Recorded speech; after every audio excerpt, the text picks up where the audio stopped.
The morning sun cast long shadows across the royal palace gardens as Master Chen arrived with his worn leather bag, containing his martial arts equipment. At 45 years old, he had dedicated over 30 years of his life to perfecting the ancient art of kung fu. His weathered hands told stories of countless hours spent training, teaching, and demonstrating the peaceful philosophy behind martial arts. Today was supposed to be special. The palace had invited him to showcase traditional martial arts as part of a cultural exchange program. Foreign dignitaries from several countries were visiting, and the organizers wanted to show them the beauty and discipline of Eastern fighting techniques. Chen had performed similar demonstrations dozens of times before, but never at such a prestigious location. As he walked through the ornate gates, Chen noticed something different. The usual relaxed atmosphere he expected at cultural events was nowhere to be found. Instead, royal guards stood at every corner, their eyes scanning the crowd with unusual intensity. Their rigid postures and serious expressions made it clear that security was their top priority today. The demonstration area had been set up on a large patch of perfectly manicured grass near the palace's main fountain. Red velvet ropes marked the boundaries where spectators should stand, and a small stage had been erected for the performance. Hundreds of people were already gathering, government officials in their formal suits, tourists with cameras hanging around their necks, and journalists preparing their equipment for what they expected to be a routine cultural story. Chen began unpacking his equipment, laying out the traditional wooden practice weapons and meditation mats he would use during the demonstration. The crowd continued to grow, and he could hear multiple languages being spoken as people found their spots behind the rope barriers. Children pressed forward, their eyes wide with curiosity about what they were about to see. Among the spectators, Chen noticed a group of royal guards who seemed different from the others. They weren't just standing at their posts like the rest. Instead, they were actively watching him, following his every movement as he prepared for the demonstration. Their leader was a tall, muscular man who stood with the confidence of someone accustomed to being in charge. This guard captain had been with the Royal Security Force for over 15 years. He had seen every type of threat imaginable and prided himself on being able to spot potential danger before it materialized. Today, with so many important visitors present, he was taking no chances. The sight of a martial arts expert, even one officially invited, made him nervous. The cultural attaché who had organized the event approached Chen with a warm smile. She explained that they had a wonderful turnout and that several high-ranking officials were particularly excited to see the demonstration. However, she also mentioned that security protocols were stricter than usual due to recent global events. Chen nodded understandingly, appreciating the delicate balance between showcasing culture and maintaining safety. As Chen began his warm-up routine, stretching his muscles and practicing basic forms, more spectators arrived. The crowd now numbered in the hundreds, creating a buzzing atmosphere of anticipation. News crews positioned their cameras and photographers checked their lenses, all preparing to capture what they assumed would be an elegant display of martial arts mastery. The guard captain continued his vigilant observation, noting every weapon. Chen had brought every movement he made during his preparation. His trained eye assessed potential threats and escape routes, as he had been taught to do in every situation. The fact that this man possessed skills that could potentially harm others, even in a controlled demonstration, kept the captain on high alert. Chen, meanwhile, was focused on his mental preparation. He closed his eyes and breathed deeply, centering himself in the peaceful philosophy that had guided his martial arts journey. For him, Kung Fu was not about fighting or aggression. It was about harmony, balance, and using strength only when absolutely necessary to protect oneself or others. This demonstration was meant to share that beautiful philosophy with people who might never have experienced it otherwise.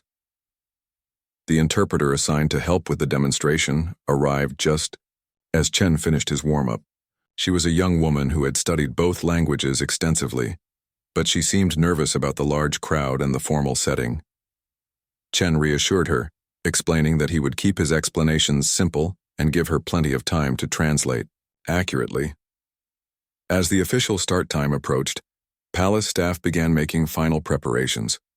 They tested the sound system, adjusted the rope barriers to accommodate the larger-than-expected crowd, and coordinated with security teams to ensure clear sight lines for both the audience and the guards.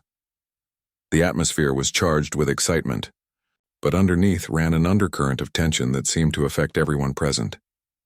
Chen looked out at the sea of faces waiting to watch his demonstration. He saw curiosity, excitement, and genuine interest in learning about his culture. This was why he loved doing these events, the chance to bridge cultural gaps and show people that martial arts were about so much more than fighting. He had no idea that within the next hour, this peaceful cultural exchange would transform into an international incident that would be analyzed and discussed for years to come. The stage was set, the crowd was ready, and Chen was prepared to share his life's passion. But sometimes, even the best intentions and most careful preparations cannot prevent misunderstandings that spiral out of control. What happened next would test everything Chen believed about his art, his ability to remain calm under pressure, and his faith in human nature's capacity for understanding and forgiveness. The demonstration began exactly as Chen had planned. He moved through the opening forms with fluid grace, his body flowing like water as he demonstrated the basic principles of Kung Fu.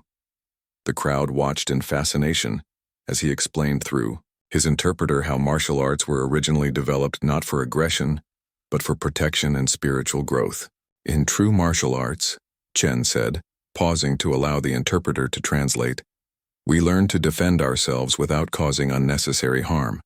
The greatest victory is the one achieved without fighting at all. The audience nodded appreciatively, some taking notes, others recording with their phones. For the first 20 minutes, everything proceeded smoothly. Chen demonstrated various stances, showing how proper positioning could help someone maintain balance and avoid conflict. He explained the philosophy behind each movement, emphasizing that martial arts were as much about mental discipline as physical technique. Then came the moment that would change everything. Now I would like to show you some basic defensive techniques, Chen announced. These moves can help an ordinary person protect themselves if they ever face danger. But remember, we only use these skills as a last resort, when there is no other choice. Through his interpreter, he asked, would someone like to volunteer to help me demonstrate how these techniques work? Don't worry, I will move very slowly and carefully. No one will be hurt. The crowd murmured with interest, but most people seemed hesitant to volunteer. Cultural demonstrations were one thing, but participating in martial arts moves was quite another. Several tourists looked around nervously, each hoping someone else would step forward. From his position near the stage, the guard captain had been listening to every word. But something was getting lost in translation. Not just the language, but the entire context of what was happening. His security training had taught him to be suspicious of anyone asking for volunteers, especially someone with obvious fighting skills. When Chen repeated his request for a volunteer, the captain's interpretation was completely different from what was intended. To him, this looked like a challenge.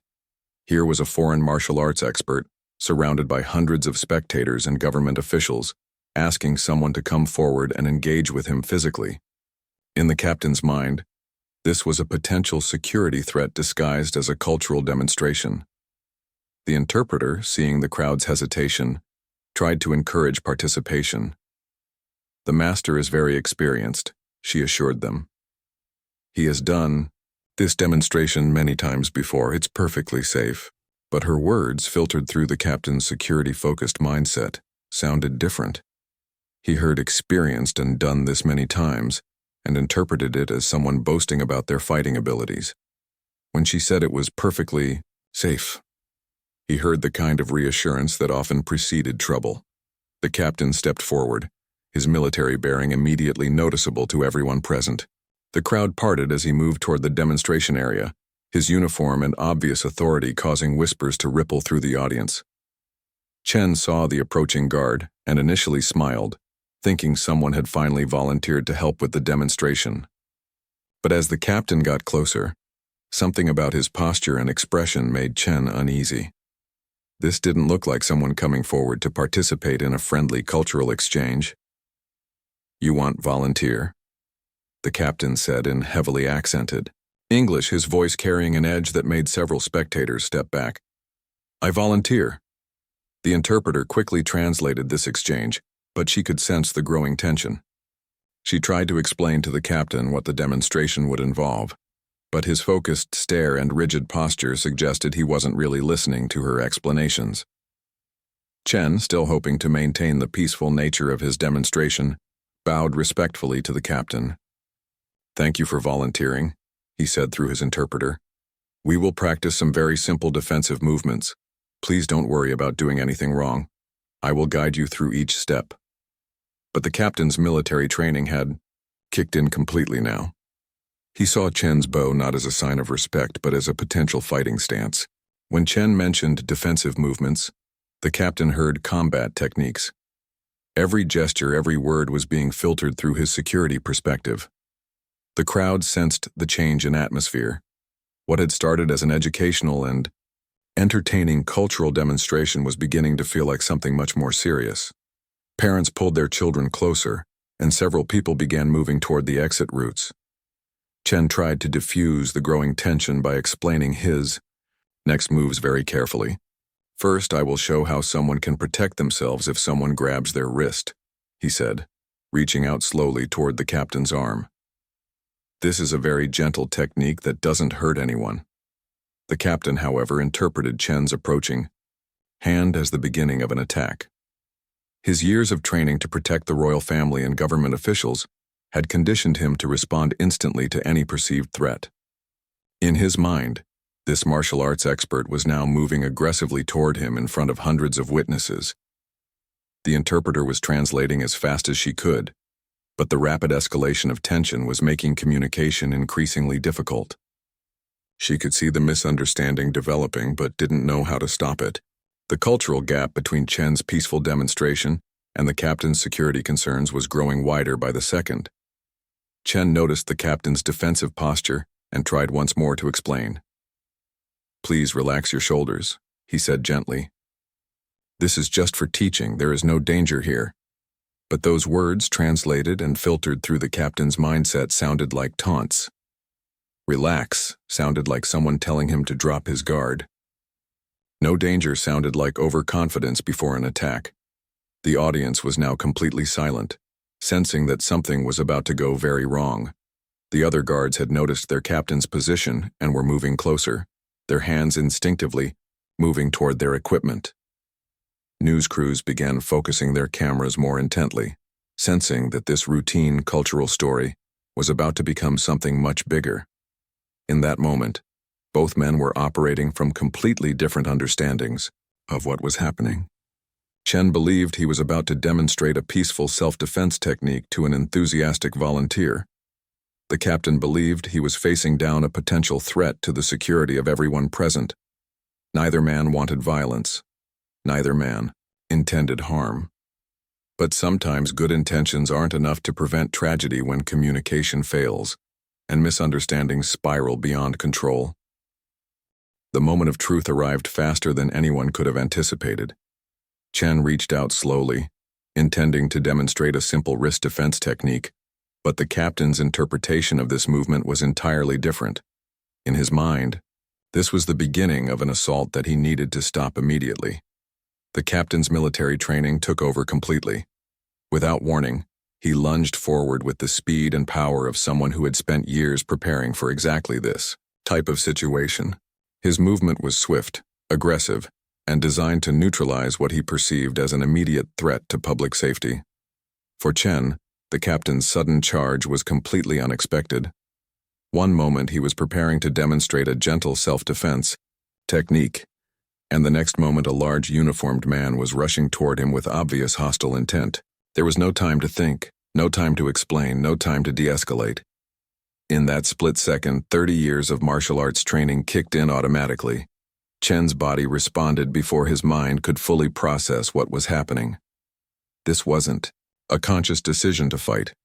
It was pure instinct, the result of decades of conditioning that taught him to protect himself when faced with sudden aggression. The technique Chen used was called a palm strike, a defensive move designed to stop an attacker while minimizing serious injury. His right hand shot forward in a precise motion, the heel of his palm connecting squarely with the captain's face just below the nose.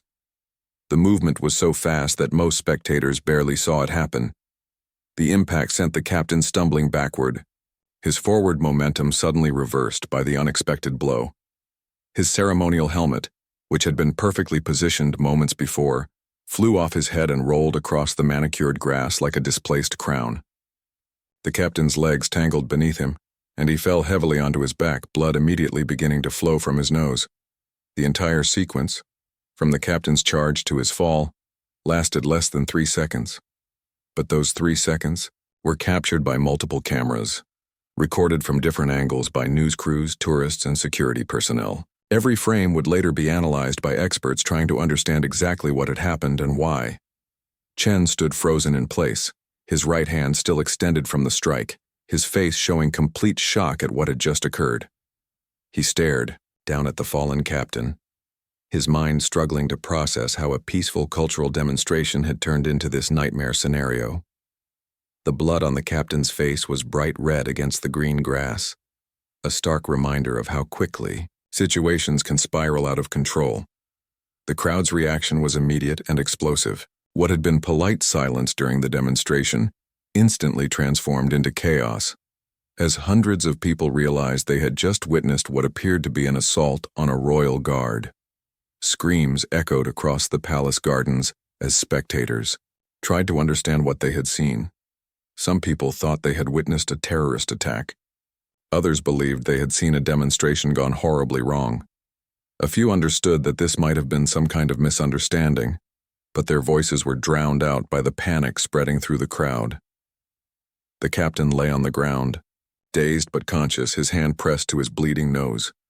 Through the ringing in his ears and the shock of being struck, he was trying to piece together what had just happened. His training told him to get back up and continue defending against the threat, but his body wasn't responding as quickly as his mind wanted it to. Other royal guards who had been positioned around the demonstration area saw their leader fall and immediately assumed the worst. Their colleague was down, there was blood, and a civilian was standing over him in what appeared to be an attacking position. Their training kicked in just as automatically as Chen's had moments before. The sound of metal sliding against leather filled the air as guards drew their weapons and began moving toward Chen from multiple directions. Their shouts of "Get down! Get down!" added to the chaos as they tried to secure what they believed was an active threat situation. Chen, seeing the approaching guards with their weapons drawn, raised his hands above his head in the universal gesture of surrender. He wanted desperately to explain what had happened, to make them understand that this had all been a terrible misunderstanding. But the noise and confusion made communication impossible. The interpreter, who had been standing just a few feet away during the entire incident, was trying frantically to get everyone's attention. She screamed in both languages, attempting to explain that this had been an accident, a misunderstanding, not an intentional attack. But her voice was lost in the chaos of hundreds of panicking spectators and shouting security personnel. News. Cameras that had been recording a routine cultural story were now capturing what appeared to be an international incident. Camera operators zoomed in on the fallen captain, the blood on his face, and the martial arts master standing with his hands raised in surrender. They had no idea what had led to this moment, but they knew they were recording something that would be analyzed and discussed around the world. Palace staff members were running in all directions, some trying to help with crowd control, others attempting to reach the injured captain, and still others trying to understand what had gone wrong. With what was supposed to be a simple cultural demonstration, the carefully planned event had devolved into chaos in a matter of seconds. Through it all, Chen maintained his position with his hands raised, his eyes moving between the approaching guards and the fallen captain. His martial arts training had taught him not just how to defend himself, but how to take responsibility for his actions. Even though he believed he had acted in self-defense, he was horrified by what had happened. The captain, still struggling to clear his head, looked up at Chen from his position on the ground. For a brief moment their eyes met, and both men seemed to recognize that they were victims of circumstances beyond their control. Neither had wanted this to happen, but both would have to live with the consequences of these few terrible seconds. As sirens began wailing in the distance and more security personnel arrived on the scene, it became clear that this incident would have consequences far beyond anything either man had imagined when they woke up that morning. The palace gardens, which moments before had been filled with the peaceful atmosphere of cultural exchange, now resembled a war zone. The crowd erupted into complete pandemonium as hundreds of spectators tried to process what they had just witnessed and respond to the approaching security forces. Parents grabbed their children and ran toward the nearest exits, not caring about the flower beds and ceremonial displays they trampled in their desperate escape. The carefully maintained gardens, which had taken months to prepare for this special event, were destroyed in minutes as panicked people scattered in every direction. "Move! Move! Move!" shouted the security personnel as they tried to establish a perimeter around the incident area, but their commands only added to the confusion as people weren't sure which direction was safe to run. Some spectators dropped to the ground, thinking they might be in danger of crossfire, while others pressed forward, trying to get a better look at what was happening. The news crews, initially stunned by the sudden turn of events, quickly realized they were witnessing something unprecedented. Camera operators swung their equipment around, trying to capture every angle of the chaos while reporters started speaking rapidly into their microphones, attempting to describe a situation they didn't fully understand themselves. "This is unprecedented," one reporter said breathlessly into her microphone. "What started as a peaceful cultural demonstration has turned into chaos here at the Royal Palace Gardens. We can see armed guards surrounding a martial arts instructor while their colleague remains on the ground, apparently injured." Chen stood motionless in the center of it all, his hands still raised above his head, sweat beginning to form on his forehead despite the cool morning air. The approaching guards kept their weapons trained on him while shouting commands in a language he couldn't understand. His interpreter was still trying to reach him through the crowd, but the security perimeter was keeping her back. "Please, let me explain," Chen called out, but his voice was lost in the chaos. The guards were operating on pure training now. They had seen their captain fall, there was an obvious threat, and their job was to neutralize that threat while protecting everyone else present. The captain himself was struggling to sit up, his dress uniform now stained with grass and blood. His nose was definitely broken. He could feel the familiar sensation from his boxing days years earlier. But more than the physical pain, he was dealing with the confusion of trying to understand what had just happened. Through his dazed state, the captain could see his fellow guards surrounding Chen with weapons drawn. Part of him wanted to tell them to stand down, that maybe this whole thing had been a misunderstanding. But his training and the chaos around him made it difficult to think clearly. The blood running down his face wasn't helping his concentration either.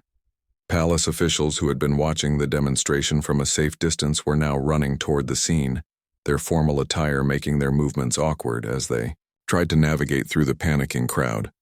The cultural attaché who had organized the event was particularly distressed, realizing that her carefully planned cultural exchange had become an international incident. What happened? What went wrong? She kept asking anyone who would listen, but nobody seemed to have a clear answer. Everyone had seen the final moments, the captain on the ground, Chen standing over him. But the sequence of events leading up to that point was unclear to most observers. The police sirens that had started as distant wails were now much closer, and multiple emergency vehicles could be seen racing through the palace gates. Ambulances, additional police units, and what appeared to be specialized security teams were all converging on the gardens. Among the fleeing spectators, several tourists were still recording with their phones, capturing footage that would soon be shared across social media platforms around the world. Within minutes, videos of the incident would be viewed by millions of people, each forming their own opinions about what had happened based on incomplete information. "I can't believe this is happening," one tourist said to her companion as they hurried toward an exit. "We just came to see a nice cultural show, and now it looks like we witnessed some kind of attack." The misunderstanding was spreading as quickly as the crowd was dispersing. Without context or clear information, people were left to interpret what they had seen based on their own fears and assumptions. Some were convinced they had witnessed a terrorist incident, while others thought it might have been some kind of demonstration gone wrong. Chen's interpreter finally managed to push through the crowd far enough to reach the security perimeter. She began shouting explanations to the guards in their own language, trying desperately to make them understand that this had all been a terrible mistake. "It was an accident," she yelled. "A misunderstanding. He was just doing a demonstration." But her words were competing with the shouts of guards, the screams of fleeing spectators, and the approaching sirens of emergency vehicles. One of the guards seemed to be listening to her explanations, but he was also watching Chen carefully, ready to respond if the martial arts master made any sudden movements. The situation was too volatile and confusing for anyone to make quick decisions about who to believe or what had really happened. The captain, now managing to sit upright with help from a palace staff member, was gradually regaining his composure. As his head cleared, he began to remember more details about the moments leading up to the incident. Something about the sequence of events wasn't adding up in his mind, and he was starting to wonder if he had misinterpreted the entire situation. Medical personnel arrived on the scene and immediately began attending to the captain's injuries. As they examined his nose and checked for signs of concussion, they asked him questions about what had happened, but his answers were hesitant and confused, reflecting his own uncertainty about the events. "I thought he was attacking," the captain said quietly to the medic examining him. "But now I'm not sure. Everything happened so fast." Meanwhile, Chen remained surrounded by guards, his arms beginning to ache from holding them above his head for so long. He could see the captain being treated by medical personnel and felt a deep sense of regret about the entire situation. This was exactly the opposite of what martial arts were supposed to represent.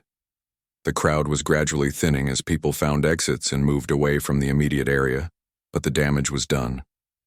What should have been a beautiful example of cultural sharing had become a chaotic scene that would require investigation, explanation, and likely diplomatic intervention to resolve. As the immediate chaos began to settle into a more organized, emergency response, it became clear that this incident would have far-reaching consequences for everyone involved.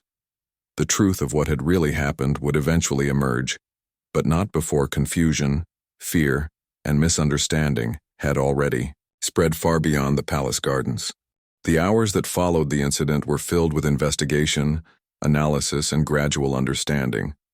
While Chen was being questioned by authorities and the captain was being treated for his broken nose, palace security teams were already reviewing the extensive video footage captured by multiple cameras throughout the gardens. The truth began to emerge as investigators watched the recorded events from different angles and at various speeds. Frame by frame, they could see the exact sequence: Chen making his peaceful request for a volunteer, the captain misinterpreting the situation and charging forward aggressively, and Chen responding defensively in what was clearly a reflexive action to protect himself. The head of palace security, who had 30 years of experience analyzing incident reports, was the first to recognize what had really happened. "This wasn't an attack," he told his team as they reviewed the footage for the 5th time. "This was a tragic misunderstanding that escalated beyond anyone's control." Meanwhile, in the medical facility where the captain was being treated, his thinking was becoming clearer as the shock wore off. The doctors had confirmed that his nose was broken, but that there were no signs of serious concussion. More importantly, as he replayed the events in his mind, he was beginning to understand his own role in creating the situation. "I think I made a terrible mistake," he admitted to the medical staff. "I misunderstood what was happening and acted on the wrong information. That man was just trying to do his job, and I turned it into something it never should have been." The captain's honesty would prove crucial in resolving the situation. When investigators interviewed him several hours later, he provided a complete and accurate account of his thought process, admitting that he had misinterpreted Chen's peaceful demonstration as some kind of threat or challenge. Chen, who was being held for questioning in a separate part of the palace complex, was struggling with his own emotions. Despite being told that he had acted in self-defense, he felt terrible about injuring someone. His martial arts training had always emphasized using minimal force, and seeing the captain's bloody face replayed in his mind. "I never wanted to hurt anyone," he told the investigators through his interpreter. "I have spent my whole life teaching that martial arts should only be used to protect, never to attack. When he came at me so suddenly, my body just reacted. I couldn't control it." The breakthrough in resolving the situation came when palace officials decided to bring both men together to watch the security footage. It was an unusual step, but given the international attention the incident was already receiving, they needed a clear resolution that both parties could accept. Chen and the captain found themselves sitting in a conference room, both looking somewhat worse for wear, Chen with a strained wrist from the impact of his defensive strike, and the captain with obvious facial bruising and bandages across his nose. The atmosphere was tense as they prepared to watch the events unfold on screen. The footage played. Both men could see exactly what had happened from an objective perspective. The captain watched himself charge forward aggressively and realized how threatening he must have appeared to Chen. Chen saw his own reflexive response and understood why the security team had reacted as they did. When the video ended, there was a long moment of silence in the room. Then, unexpectedly, the captain spoke first. "I owe you an apology," he said, looking directly at Chen. "I completely misunderstood what you were trying to do. My job is to protect people, but I ended up creating the very situation I was trying to prevent." Chen was surprised by the captain's honesty and directness. Through his interpreter, he responded, "I am sorry too. I know you were just doing your job, trying to keep everyone safe. I wish I could have stopped myself from hitting you, but everything happened so fast." The mutual recognition of their shared predicament began to transform the situation from a potential international incident into something that could be resolved through understanding and forgiveness. Both men realized they had been victims of circumstances beyond their complete control. Over the following days, as news of the incident spread around the world, the palace decided to turn the misunderstanding into a learning opportunity. Instead of trying to minimize or hide what had happened, they chose to be completely transparent about the sequence of events and the lessons that could be learned from them. The captain volunteered to participate in a joint press conference with Chen, where they would explain exactly what had happened and how similar situations could be prevented in the future. It was an unprecedented step that required courage from both men, but they felt it was the right thing to do. "Cultural misunderstandings happen more often than we'd like to admit," the captain said during the press conference, his voice slightly nasal due to his broken nose. "But when they involve people with specialized training, whether that's security, personnel, or martial artists, the consequences can escalate very quickly." Chen, speaking through his interpreter, added, "This incident has taught me that even when we think we're being clear in our communications, others might be receiving a completely different message. We must always be aware of how our actions might be perceived by people from different backgrounds." The press conference was widely viewed and praised for its honesty and maturity. Instead of blame and finger-pointing, the public saw two men taking responsibility for their roles in a difficult situation and working together to prevent similar incidents in the future. The palace implemented new protocols for cultural demonstrations, including better briefings for security personnel about what to expect, and improved translation services to prevent communication breakdowns. The captain volunteered to lead training sessions for other guards about cultural sensitivity and de-escalation techniques. Chen, meanwhile, began incorporating lessons about cultural awareness into his martial arts instruction. He realized that teaching fighting techniques wasn't enough. He also needed to teach his students about communication, understanding different perspectives, and finding peaceful solutions to conflicts. 6 months later, Chen and the captain met again at the palace for a special ceremony. This time, instead of chaos and misunderstanding, there was mutual respect and friendship. The captain had fully recovered from his injuries, and Chen had adapted his demonstration techniques to be clearer and less prone to misinterpretation. "You know," the captain said as they shook hands at the ceremony. "I think we both learned more from this incident than we would have from 100 successful demonstrations." Chen smiled and nodded. "Sometimes the most important lessons come from our mistakes, not our successes. I'm grateful that we were able to find understanding instead of letting anger and blame divide us." Their story became a powerful example of how even serious misunderstandings can be resolved when people choose honesty, forgiveness, and learning over pride and defensiveness. It reminded everyone involved that behind every uniform, every title, and every skill set, There are human beings trying to do their best in complicated situations. The incident that had started as a nightmare scenario ultimately became a story of hope, showing that even when things go terribly wrong, people of goodwill can find ways to make things right again.